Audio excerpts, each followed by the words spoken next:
pillars of evolutionary theory.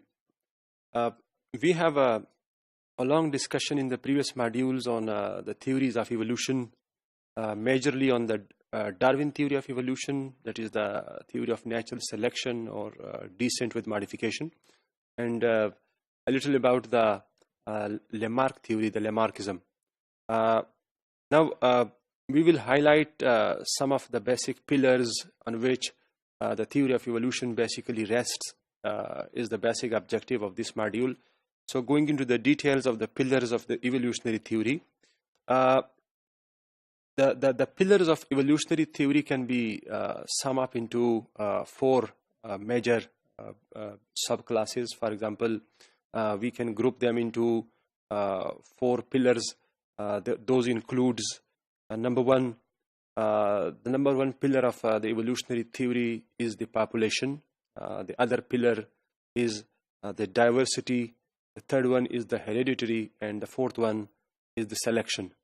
We will go into the details of all these pillars, that what each one of these means and what type of information they include during the process of evolution. So going into the details of the population, in the first one, population is the main pillar of evolution or the evolutionary theory, and evolution cannot be thinked without the existence of the population. So it must be very much clear that that we cannot think of evolution just for a single individual. It must consist of a set of individuals or the population. So a population can be loosely can be defined as a pool of two or more than two individuals. So इसका मतलब कि बड़ा clear तरीके से हमें ये पता होना चाहिए कि जो पॉपुलेशन है वो सिर्फ किसी बहुत बड़े ग्रुप ऑफ इंडिविजुअल्स को नहीं कहते, बल्कि अगर हमारे पास किसी पूल में, किसी सेट में, किसी ग्रुप में दो या दो से ज़्यादा इंडिविजुअल्स हो, तो उस ग्रुप को, उस पूल को हम पॉपुलेशन कहेंगे. और जब भी पॉपुलेशन की एग्जिस्टेंस आएगी तो उसके ऊपर फिर इवोल्यूशनरी थ्योरीज उसके ऊपर अप्लाई हो सकती है और इवोल्यूशन का कंसेप्ट उसके ऊपर फिट इन हो सकता है. So we can, in other words, we can speak that we cannot think of evolution without the existence of the population. So it is very much clear. The second pillar is diversity. Diversity means there are variations among the species, among the different members of the species. This is the diversity. Or we can say these variations are among the members of the population. For example, we human beings are a population of humans, and we have different types of variations among us. This is called diversity. अब ये जो variations है ये मुख्तलिफ तरह के हो सकते हैं. ये genetic variations भी हो सकती है, phenotypic variations भी हो सकती है.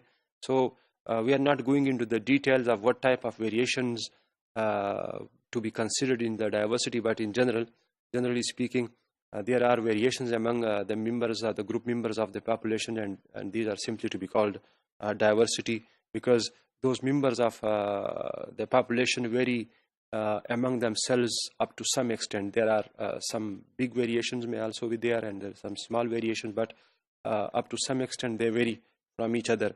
Now, individual diversity within the species and among the species, there are two different concepts of diversity. If the variation is within the species, this is one type of diversity. But there are also variations among different types of species. If two species have variations among themselves, this is also to be called diversity. And this diversity, the concept of diversity, has been observed by biologists and scientists and investigators for many hundreds and thousands of years during their studies. The third pillar of the evolutionary theory is the hereditary.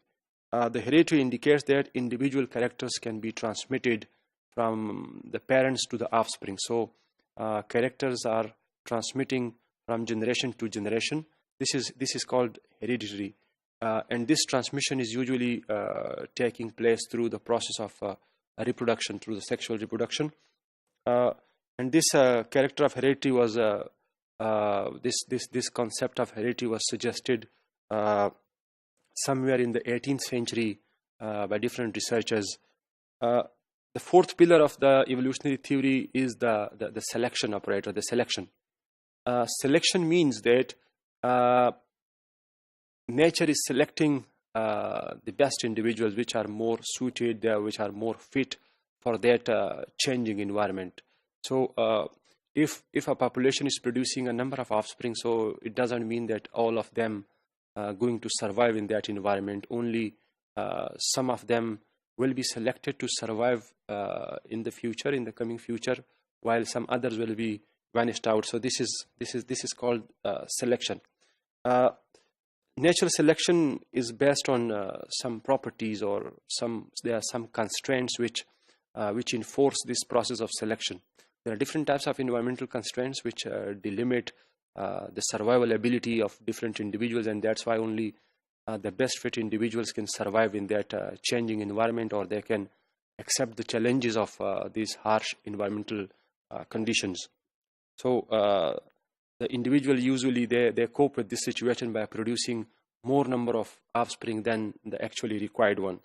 And it should also be to be kept in mind that the process of selection is not totally random process. They are being governed by some environmental constraints, so not totally random process. For example,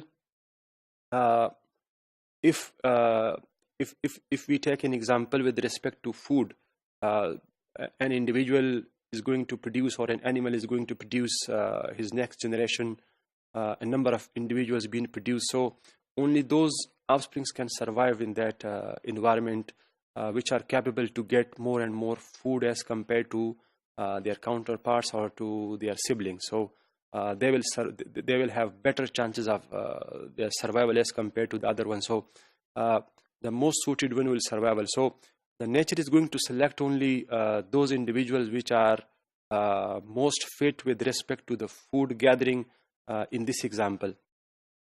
We have discussed the four major pillars of the evolutionary theory in this module, which were population, diversity, heredity, and selection.